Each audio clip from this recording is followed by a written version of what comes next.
As leaders, you're constantly giving. You give your time, your energy, your focus to your team, your goals, your vision. But let me ask you this. When was the last time you gave something to yourself? The truth is, the most important person you'll ever lead is you. Leaders, loving yourself isn't a luxury. It's a necessity. Because if you don't care for yourself, how can you lead others effectively? Let's talk about why self-love is the cornerstone of great leadership.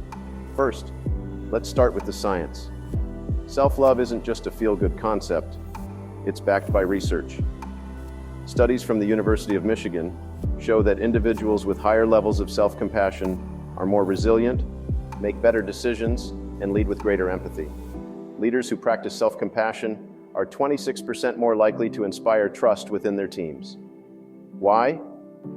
Because when you love yourself, you create inner stability.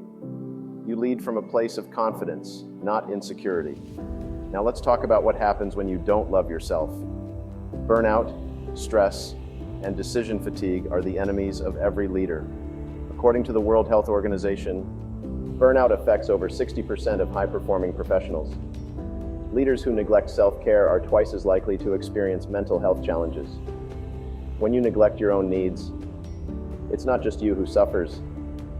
Your team feels it. Your work reflects it. And over time, your ability to lead diminishes. Here's the good news. When you love yourself, you empower everyone around you. Leaders who value their own well-being set an example for their teams. They create environments where people feel safe to prioritize their own mental and emotional health.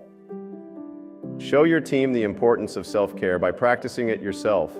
Your self-love sets the tone for your entire organization. It creates a culture of respect, balance, and authenticity. Now, you might be wondering, how do I actually love myself as a leader?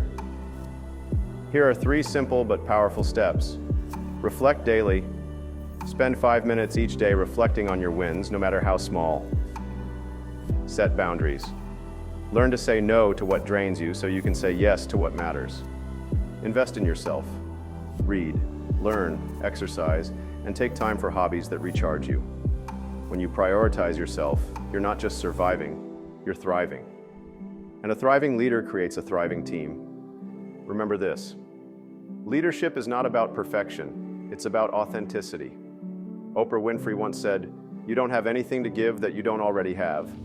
Loving yourself allows you to give the best of yourself to the world.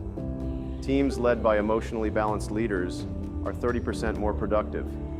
When you lead with love for yourself, you inspire others to do the same. You show them what's possible, not just in work, but in life. Leaders, your greatness doesn't come from how much you sacrifice, it comes from how much you care for your team, your mission, and yes, yourself. Loving yourself isn't just an act of kindness, it's an act of leadership. Love yourself. Lead with purpose. Inspire the world.